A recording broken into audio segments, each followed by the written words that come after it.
السلام علیکم ورحمۃ اللہ وبرکاتہ۔ الحمدللہ علی نعمائہ الکاملۃ وآلائہ الشاملہ،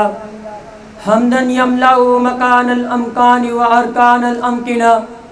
والصلاة والسلام علی من لا نبی بعدہ ولا رسول بعدہ، اما بعد فاعوذ باللہ العظیم وبوجہہ الکریم وسلطانہ القدیم من الشیطان الرجیم، بسم اللہ الرحمن الرحیم۔ الذین ان مکناہم فی الارض اقاموا الصلاۃ وآتوا الزکاۃ وامروا بالمعروف ونہوا عن المنکر وللہ عاقبۃ الامور۔ وقال شاعر، ہر سرور سے پہلے سسکیاں نظر آتی ہیں، ہر سرور سے پہلے سسکیاں نظر آتی ہیں، بعد پتجھڑ کے ہی تتلیاں نظر آتی ہیں۔ یہی سوچ کر اشکوں کے دریا بہا دیے کہ بہتے ہیں جب آنسو تبھی خوشیاں نظر آتی ہیں۔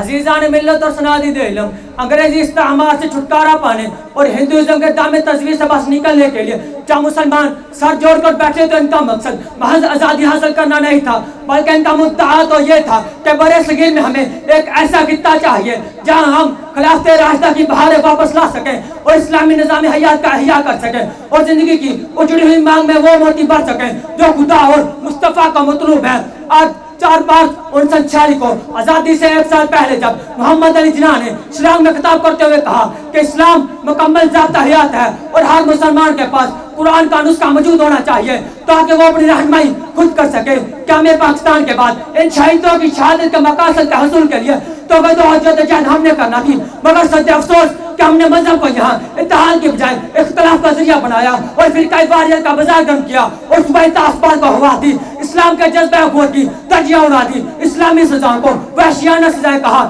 یہاں تک کہ مسلمانوں نے ہند کے پاکستان کو 2 لخت کر دیا کہ آج ہم اسلامی قوانین، اتحاد، ایمان اور تنظیم کو پیش نظر اور مد نظر رکھتے ہیں تو آج ہمیں دل کی شکستی کا نظارہ نہ کرنا پڑتا۔ پاکستان ان مسلمانوں کے عصمِ صمیم کا نتیجہ ہے اور آج ان کی شکستگی ہماری کمزوری کا نتیجہ ہے۔ ہر مسلمان کے پاس وقت یہ ہے کہ ہم عرض کریں کہ اور جب جب محمد علی جناح نے کہا کہ ہر مسلمان کے پاس قرآن کا نسخہ موجود ہونا چاہیے تاکہ وہ اپنی رہنمائی خود کر سکے، گھوڑے اڑانے والا کوئی نہ رہا، کیا دستوں سے حرام میں سر کرنے والا کوئی نہ رہا، کہ آج ابن قاسم صاحب والا خالد بن ولید کے لڑکا اور محمد غزنی کی سبلگار کا حاصل کوئی نہ رہا۔ اکابر جب بیدار ہوتی ہے جوانوں میں نظر آتی ہے ان کو اپنی منزل آسمانوں میں، نہ ہو نومیدی زوال علم و عرفہ ہے، امید مرد مومن ہے خدا کے رازدانوں میں۔ خدا را اٹھئے بیدار ہو جائیے، مایوس ہونا تو گناہ ہے، ویسے بھی مسلمانوں کا نشاط احسان ایک آغاز ہو چکا ہے۔ یا رب دل مسلم کو وہ زندہ تمنا دے جو قلب کو گرما دے اور ان کو تڑپا دے۔ جناب صدر، جس ملک کے لیے، جس تمدن کے لیے ہمارے ابا و اجداد نے قربان کی، آج اس ملک و تمدن کو سنوارنے والے اسی ذہنی ملک ایسی ذہنی غلامی میں جکڑے ہوئے ہیں اور آج ان غیر ملکی ناخدا کے کاسلیس ہیں، ان کے اندر ملک و قومی غیر نام کی غیر کے نام کی کوئی چیز شاید مفقود ہے۔ اور آج ہم یہ کہنا چاہتے ہیں آخر میں، نہیں تیرا نشنوان کسرے سلطانی کی گنبد پر، تو تو شاہی ہے بسیرا کر پہاڑوں کی چناروں میں، مسکراتے ہیں جو حوادث پر منظریں ان کو راہ دیتی ہیں،